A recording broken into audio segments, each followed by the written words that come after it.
Magandang araw po sa inyong lahat. This is Charimar Flores po, ang inyong licensed broker. At nandito po tayo ngayon sa Centrina, Alaminos po. And ngayon po, sa video po na i-feature po natin, ay magvi-video tayo regarding sa actual turnover ng Raya and actual turnover ng Amira na bahay. So ngayon, dito po muna tayo sa Raya na bahay. So ang Raya na bahay po na to, ang lot area po nito, typical ay 121 square meters. At ang floor area naman ay 107 square meters regardless kung inner unit ka or di kaya corner unit ka. So tara po, pasukin ko natin ang bahay na ito. So kapag 121 square meters po kayo, ang property boundary nyo po ay dito po sa site na ito. Yan, dito po sa side na to. Ito po yung sa inyo mismo na poste. Tapos ito po ay sa inyo rin po ito.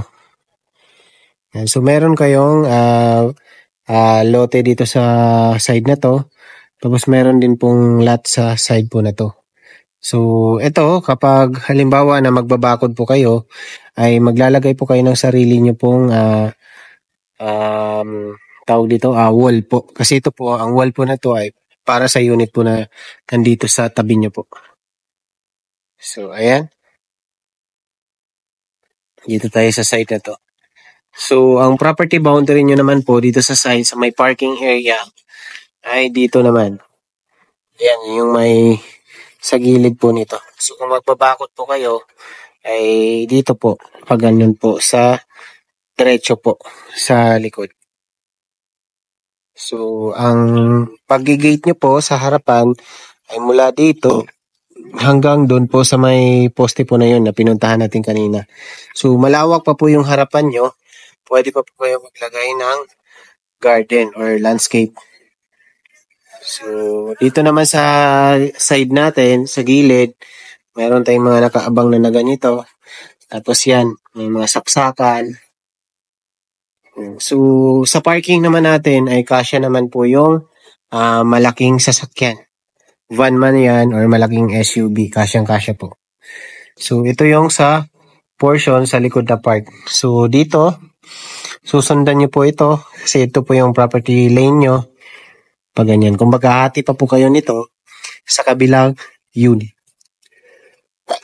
Excuse me. Hati pa po kayo sa kabilang unit po sa lupa po na to. Tapos ito yung sa likod na part. So sa likod na part ay firewall to firewall po yan. So isang makapal na wall sa likod na magkadikit. Ayan po. Kaya po ganyan kalaki yung wall sa likod. So kung ipapa-enclose nyo po, ito po yung susundan nyo. Dito. Yung wall po na to. Hati kayo.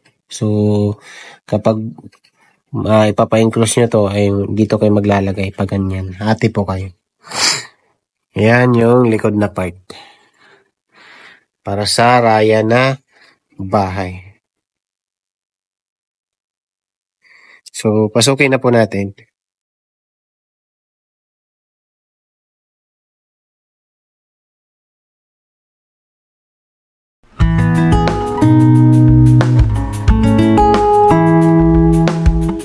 So, ito po yung loob ng Raya na bahay. Actual turnover po itong makikita nyo. Ayan. So, dito sa living area ay ganyan na po yung design. So, sa ceiling niya ay naka-cove ceiling na po siya. And then, meron siyang sliding. Tapos ito yung bedroom sa baba. Maid's room or small bedroom sa ground floor. And ito yung sa kitchen. So, ang actual turnover ng kitchen po ay meron po talaga itong tawag dito, aluminum na cabinets po. Pero yung division po sa loob ay kayo na po yung maglalagay. Pero meron po siyang meron po siyang door po, cabinets door na aluminum. So, i-insert ko po dito yung video no actual na turnover na kitchen no, yung meron na pong aluminum na cabinets.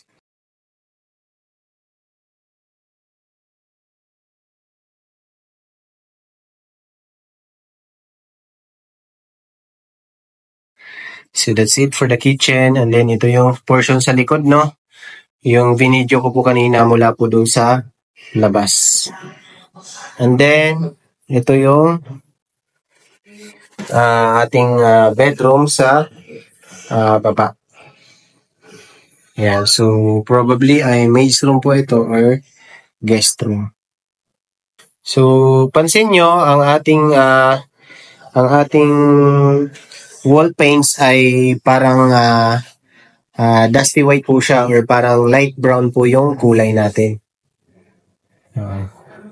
Ayan, so sa hagdanan naman, sa gilid ng hagdan ay meron po tayong mga pwedeng ilagay dito kasi parang storage area pa po ito. Malaki pa po ito. Ayan. So, pwede pa po malagyan ng mga gamit. Then, ito yung breaker natin. May control po ito. Yan. May control po yan. Bedroom 3. Aircon lang yung i-on. Bedroom 2, etc. Then, yan yan. Sa water heater, may control din. Master bedroom, water heater. Yan, may mga control na. Yan. So, kayo na bahala po kung alin yung papaandarin nyo na lang. Tapos ito yung CR, actual turnover dito sa ground floor po. So, hindi pa po talaga super linis or super tapos po itong unit na to. Pero makikita nyo naman na yung pinaka-finishing niya. So, let's go sa taas. So, yung ating hagdanan ay hindi siya sobrang kipot, no? So, kung mag-aakyat mo kayo ng gamit, ay hindi kayo mahihirapan for sure.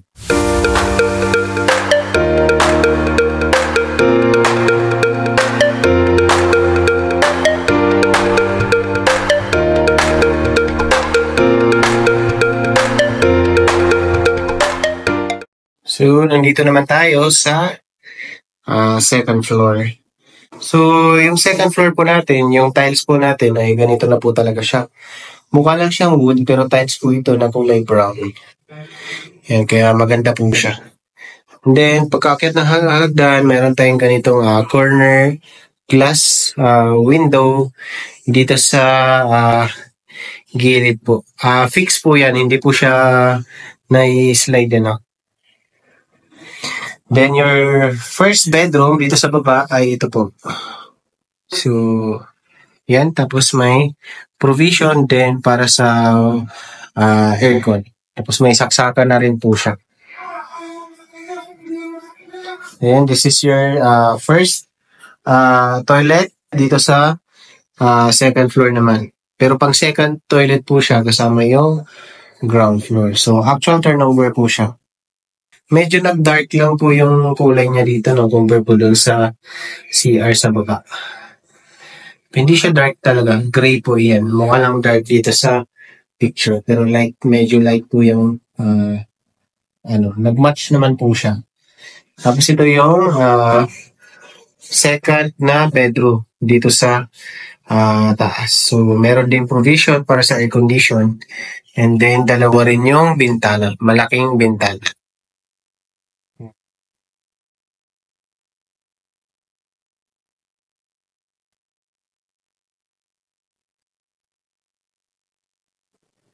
Then, this is the master's bedroom. So, ang master's bedroom po natin ay meron po siyang sariling CR, no? Yan. Tapos may provision din para sa aircon. Yan. Tapos naka-design na rin yung ceiling niya. Yan. Tapos napakalaki ng windows niya. So, ang sliding windows po dito ay itong sa gitna. Tapos ito po, dito sa side na to, ay fixed windows po. Kumbaga ang ano pala nito, ang movable po dito sa sliding na window ay dito sa magkabilaang gilid. Ayan, magkabilaan. Tapos yung gitna po ay fixed po.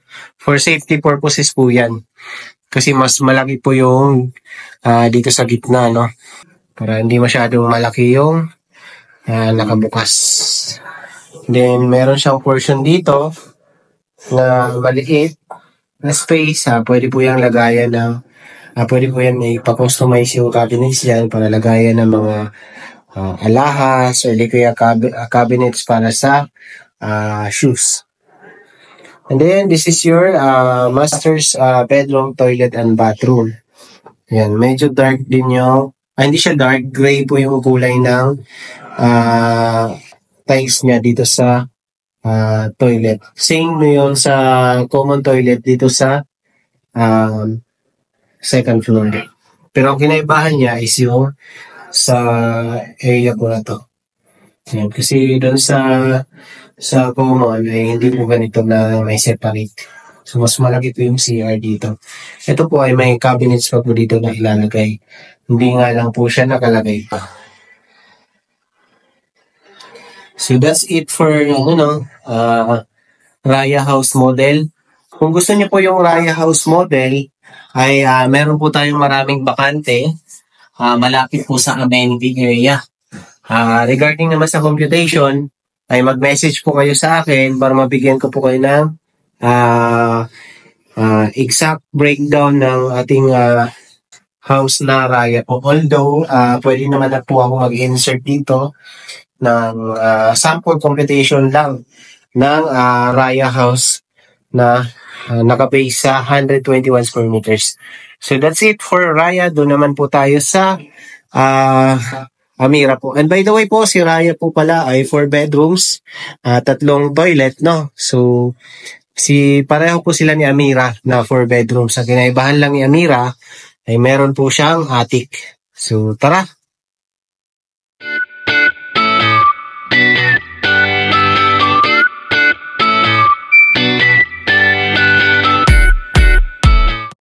Ayan, so dito naman po tayo sa Amira na bahay. So, ang Amira po na bahay na to ay mayroong typical na lot area or standard na lot area na 121 square meters. Same po sila ng Raya na bahay.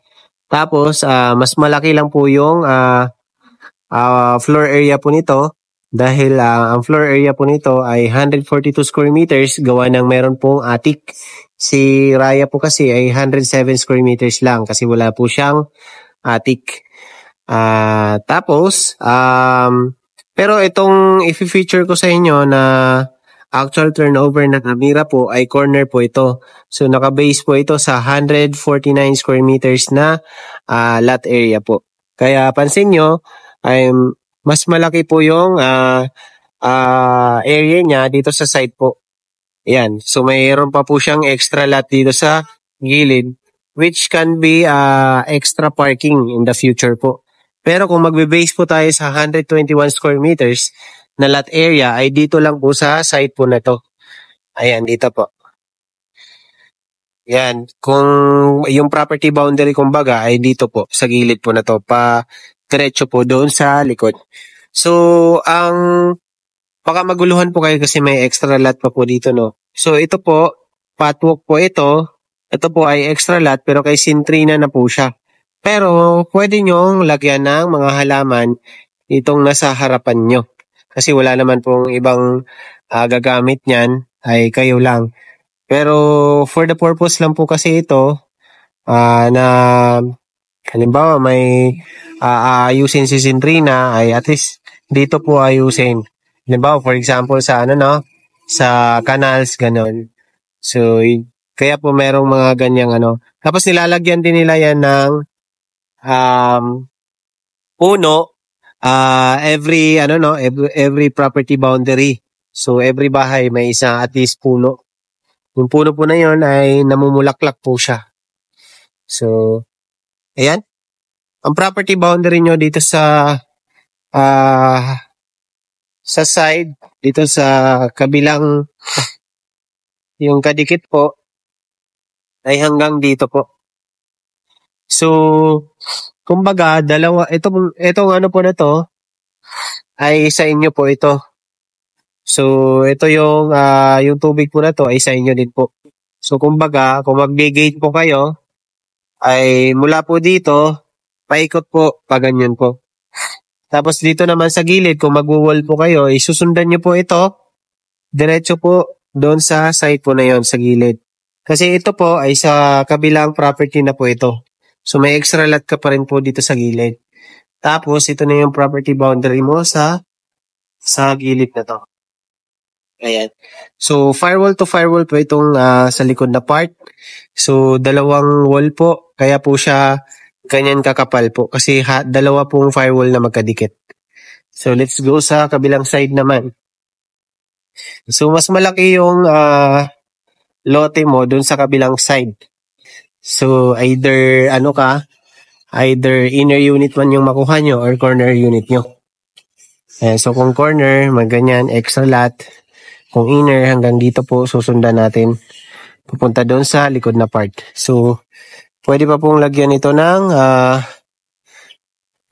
landscape or garden, depende po sa inyo. Tapos yung property boundary mo naman dito sa likod, ay hanggang doon po sa wall na yon. So, hati pa po kayo niyan kasi makapal po na wall yan. Yan, firewall to firewall din po yan sa portion sa likod. So, ayan. So, pwede pa po itong service area. Malaki pa po yung magagawa nyo. Yan, ganyan po kakapal yung wall natin, ano. So, ayan. So, yung kalahati nito, yun po yung magiging guide nyo kapag ipapa-enclose nyo po ito. Ayan, so, tara. Sa loob naman po tayo. So, ito po ay exact na turnover na rin. Oh. Ganito na po talaga yung finish niya. So, yung main door po natin, regardless kung anong house model po, ay solid panel door po talaga siya. So, same with Raya, no? Solid panel door din po siya. Tapos, yung door lock natin ay ganito rin po siya. So, tara sa loob. So, same sila ng sila ng Raya, no? Ganito po yung tiles niya, gamit niya. Brown po.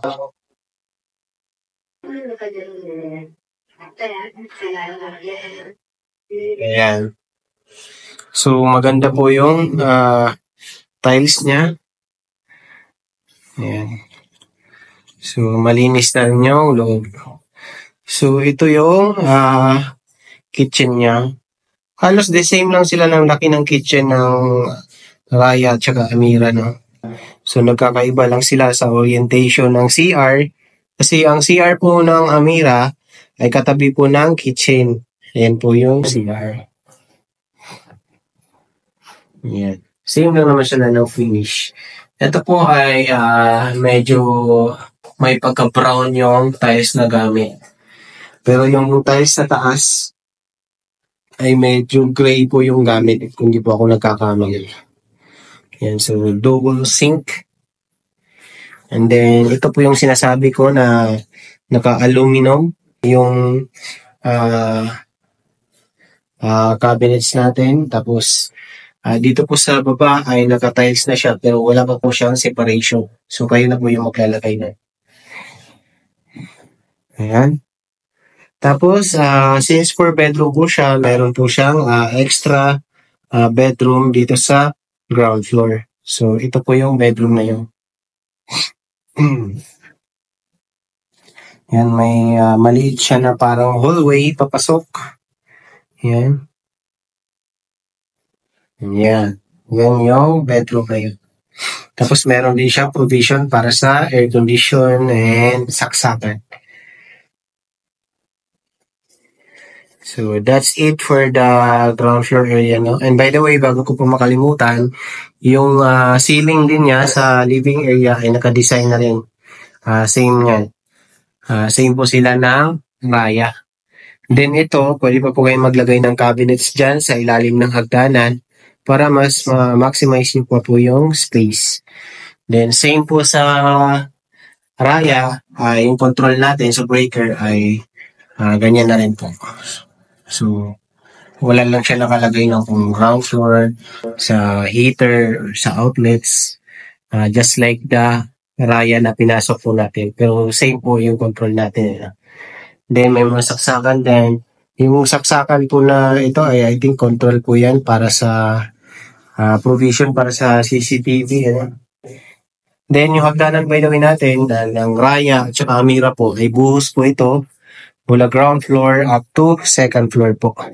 Tapos pinatungan ng makapal na wood planks. Tingnan nyo naman kung gaano kakapal yung wood niya na. Tapos nag-paint na lang po ito. So, tara sa taas.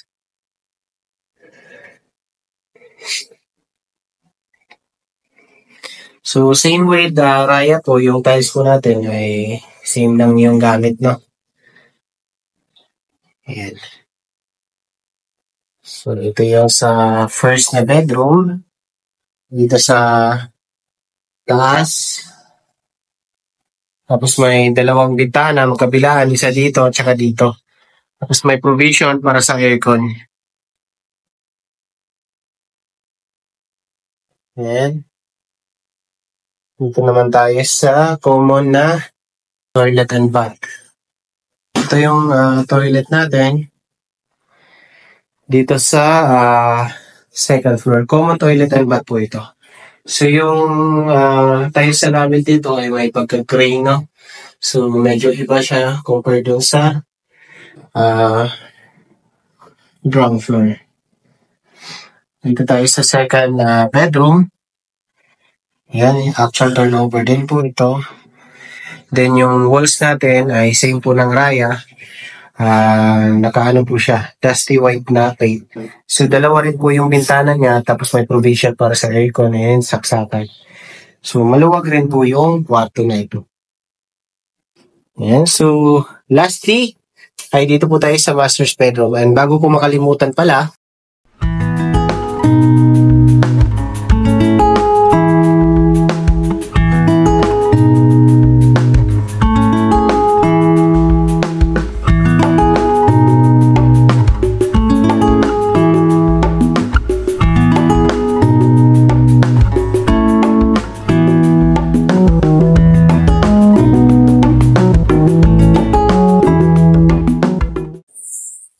so ito po yung ating master's bedroom.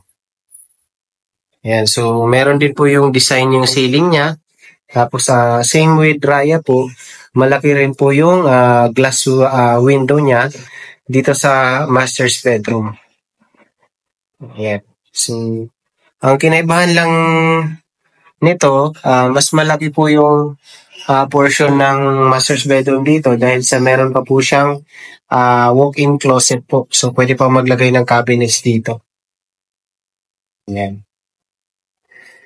Tapos, ito po yung CR niya. Master's bedroom, toilet, and bath. Yan. So, again, yung kulay ng ginamit ko dito na para sa tiles ay gray po.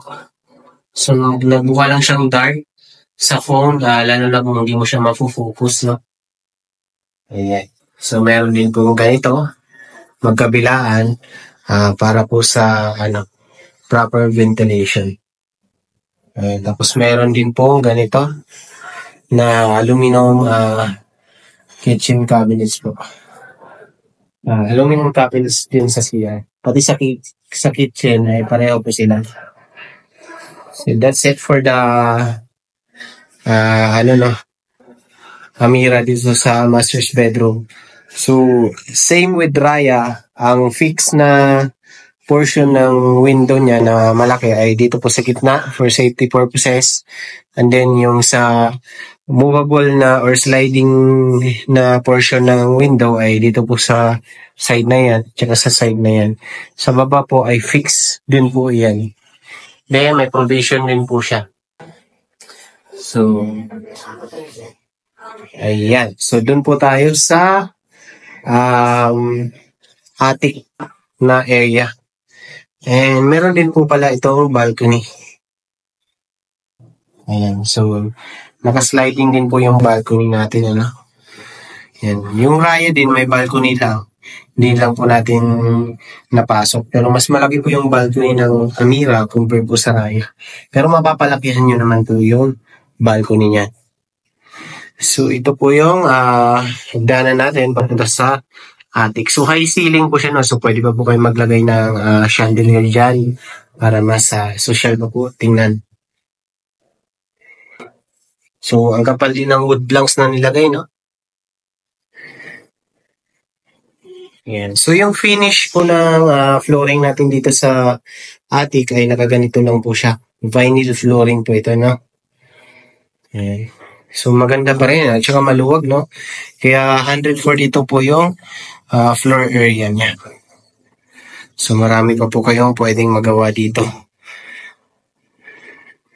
So, para po sa computation, ay ilalagay ko na lang din po dito para magkaroon po kayo ng idea kung magkano ba talaga yung bahay po na to. Tapos, payment term po naman natin ay same lang din naman regardless kung pinakamaliit na unit or pinakamalaking unit. Naka 10% down payment po tayo, payable in 24 months or 18 months. Depende po sa inyo. So, maximum po natin sa payment ay 24 months po. Zero interest po yun, ano? So, if ever na may question po kayo regarding sa property na to na pinakita ko sa inyo, ay mag-message po kayo sa aking number directly, which is 0975-576-0927 po. Naka-Viber po yan, naka-WhatsApp, at saka naka-Telegram po. Again, this is Chari Mar Flores po, ang inyong licensed broker.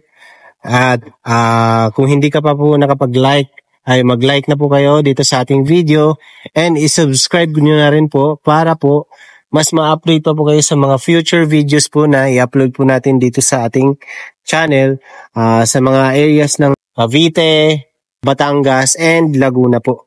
By the way, yung project po na to ay napakalapit lang po sa SM San Pablo, boundary lang po tayo. Kasi yung Barangay San Benito po ay next na po siya sa San Pablo. So, 2 kilometer away lang po tayo sa SM San Pablo. And then, paglabas nyo po ng highway ay andun na po lahat ng basic needs nyo po. So, even sa public transportation ay hindi po kayo mahirapan kasi along the highway lang po yung project na ito. And magkakaroon din po tayo ng sariling commercial area sa harapan po ng subdivision po. So, that's it. Maraming salamat po ulit. See you on my next video. Bye-bye!